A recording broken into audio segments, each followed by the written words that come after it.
노영희 변호사, 김민아 시사평론가 자리했습니다. 오늘 첫 번째 주제 보겠습니다. 5명의 목숨을 앗아간 진주 아파트 살인 사건, 희생자 5명이 어렵게 장례를 치렀습니다. 주민들은 아시다시피 계속 불안을 호소했는데 그때마다 신고했지만 기관마다 강제 입원을 못 시킨 이유가 있는데 오늘 이것만 좀 따져보겠습니다. 오늘 4명의 합동 연결식, 그래서 희생자 5명 모두 장례를 치렀어요. 네, 그렇습니다. 어제 74살의 그 남성 한 분에 대한 연결식이 열렸고요. 먼저 치렀고요. 네, 오늘 이제 4명이 합동 연결식이 열린 건데요. 네.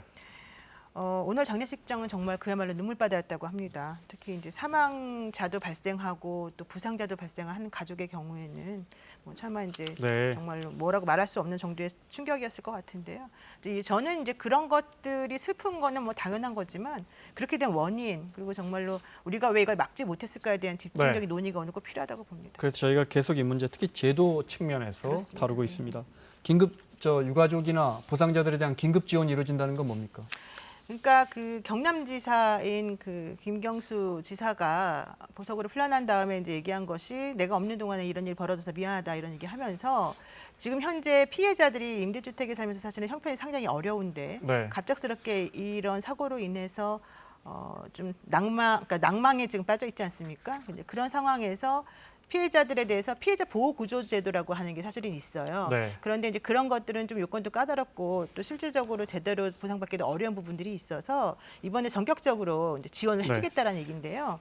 그 예 중에 하나가, 이분들이 임대주택에 살고 있는데 임대주택 2년 동안 살고 계신 임대주택의 그 비용을 전부 다 월세 같은 거, 면제를 다 해주신다는 얘기죠. 국민임대거든요. 그렇죠.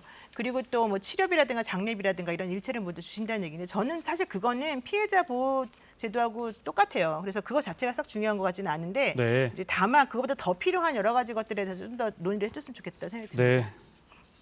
가족들이 이 사건 나기 2주 전에도 입원을 시키려고 했어요? 그렇습니다. 2주 전에 이제 그 가족들이 응급 인원 조치를 이제 취할 권한이 있는 경찰에게 가서 이 강제 입원을 시켜줄 수 있느냐라고 물었는데, 경찰은 이 사건은 지금 검찰에 송치가 돼 있기 때문에 그것을 이제 검찰에 물어보라 이렇게만 얘기를 했다고 합니다.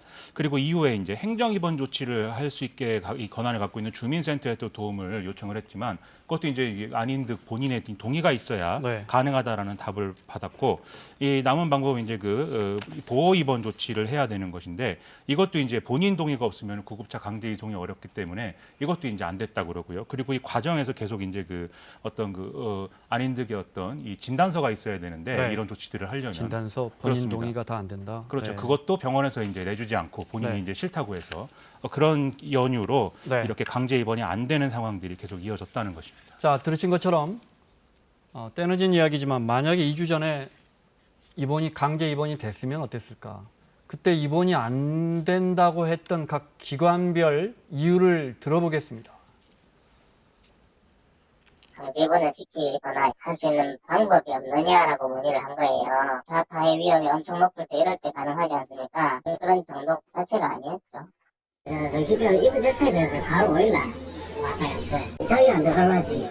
긴급 상황이 있어가지고 경찰과 우리 행정상 집행할 수 있지. 그런 상황이 안 만들어지지. 그러니까 입원이 안 되는 거지. 자기로 가는 게 제일 낫다. 저희들이 가가지고 환자를 이렇게 모시올 수가 없어요. 개인의 신체를 감금하는 행위이기 때문에 벌이 엄청나게 커요. 재정령 발언을 하는 건 원칙적으로 본인의 동의가 있어야 되고. 새 기관, 경찰, 그다음에 행정복지센터적인 이제 주민센터 같은 것이고요. 정신건강병원 모두 뭐 크게는 본인 동의가 없으니까 우리가 하기엔 좀 부담스러웠다 이런 거네요. 그러니까 책임 회피, 그러니까 책임 소재 때문에 문제가 되는 건데요. 지금 정신보건법 41조에 의하면 자의 입원이라고 하는 게 있어요. 본인 동의로 하는 거. 두 번째로 42조에는 동의 입원하는 것이 있고, 세 번째로는 보호 의무자에 의한 입원이라는 게 있습니다. 그리고 네 번째가 자치단체장이 입원시키는 경우가 있고요. 그리고 이제 마지막 50조가 응급 입원이라고 하는 게 있습니다. 응급 입원 같은 경우는 정말 그 위험이 바로 눈앞에 닥쳤을 때 저건 한 2, 3일 동안 급하게 입원시키는 3일 이내 해야 되고 경찰이 동의를 해줘야 되는 겁니다. 근데 이런 것들을 하게 되면 나중에 꼭 민원이 발생하기 때문에 경찰에서 이걸 소극적으로 운영할 수밖에 없고, 행정자치단체에서도 이걸 하기가 좀 어려운데, 이와 관련해서 하나의 판례가 있습니다.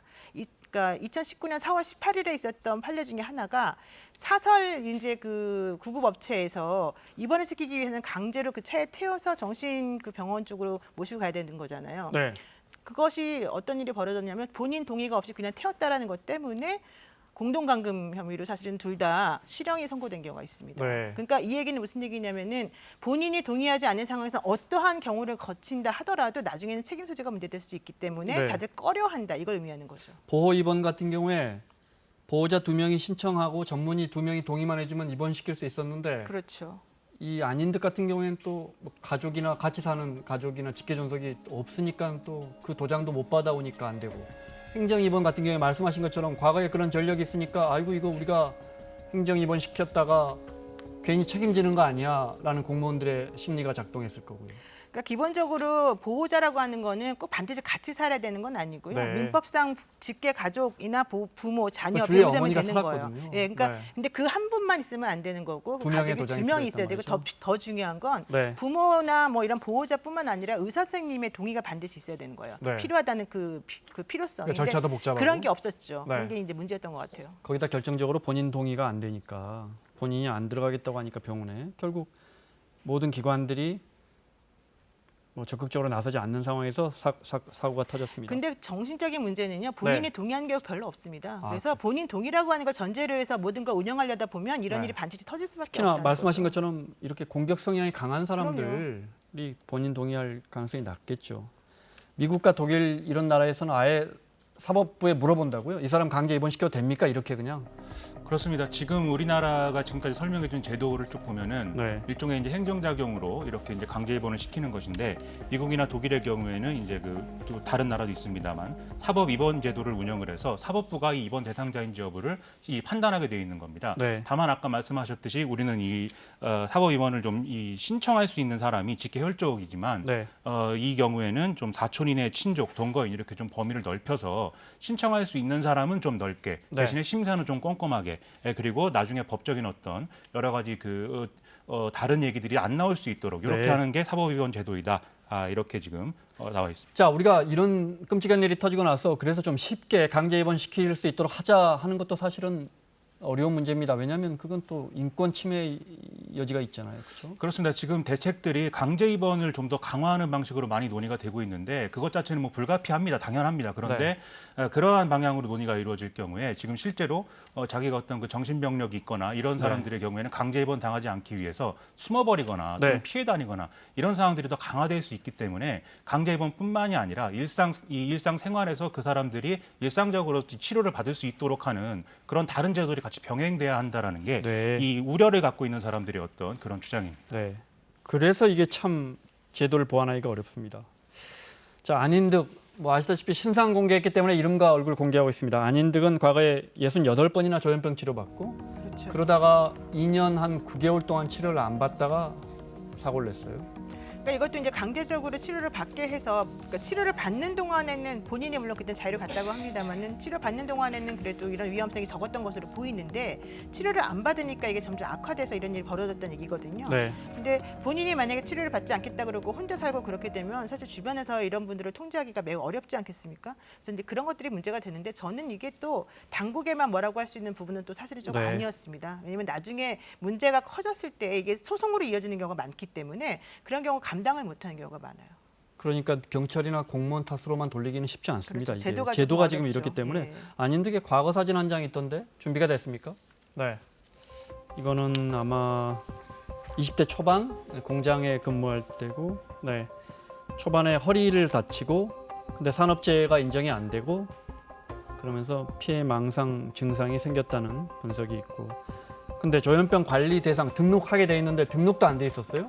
그러니까 아니 68차례나 조현병 치료를 받은 사람이 그 동네에 있었고 수차례 주민들의 민원인과 신고가 있었는데 등록이 안 돼 있었어요. 그러니까 등록을 본인 스스로가 해야 되고 본인의 동의가 없이 함부로 등록할 수 없다는 바로 이 절차 때문에 문제인 거예요. 본인이 또 해야 돼요? 그러니까 이게 전부 다 조금 이상하지 않습니까? 네. 정신적으로 문제가 있다라고 하는 걸 스스로는 인정하지 않는 경우가 많은데 본인이 동의하지 않으면 어떤 것도 사실 할 수 없는 시스템이 바로 현재 시스템이라는 거거든요. 그래서 네. 지난번에 임시한법도 만들어졌지만 그게 아무 의미가 없는 법이다라는 얘기까지 나오는 정도인 거죠. 네.